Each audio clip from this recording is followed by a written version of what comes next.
am the living legend of hair loss, the true alpha male. And I like this comment. It really helps me understand myself better.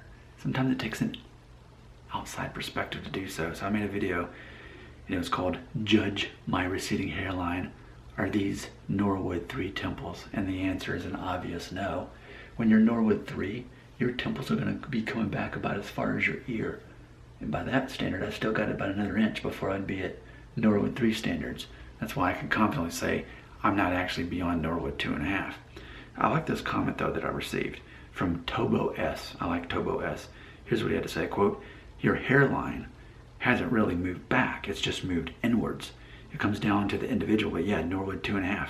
Not bad for a dude pushing 40, especially with no meds," end quote. Thank you, Tobo S. I like you.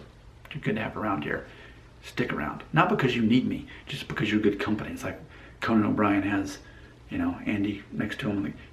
You want to be gathered by people of similar IQ, and I like you. So let's just talk about that for a moment. And I agree with him.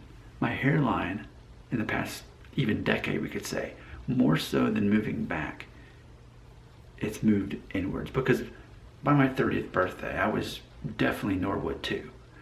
But that was when the thinning started, was my 30th birthday, when I first started noticing it. But I can look back to a decade ago, and he is right that this itself has less real estate. This used to be broader. And now, so instead of going back this way, what my hairline has done more so is I'm losing real estate here. This is getting narrower. So it's still a triangle, but it's turning into more of this.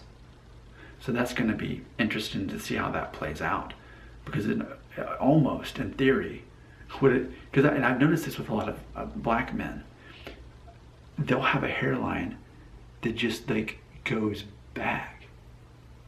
Like Lester Cobble, is that his name? The guy that's the newscaster? He has this really tall forehead because his hairline just literally moved all the way back, but it's not in a form of like your typical Norwood 3. It's just, so I mean, that's the thing. The Norwood scale is not universal. It can be all kinds of different scenarios, but I've still clearly got a triangle. And as long as I've got a triangle, I'm still technically going to be in that Norwood 2 phase, as long as the thinning doesn't get too bad. But yeah, I think that's a very good analysis, that my Bermuda Triangle of hair loss, instead of going further back here, more so, this is losing ground here. So, you got comments, you got wisdom. Where does it belong? Right here.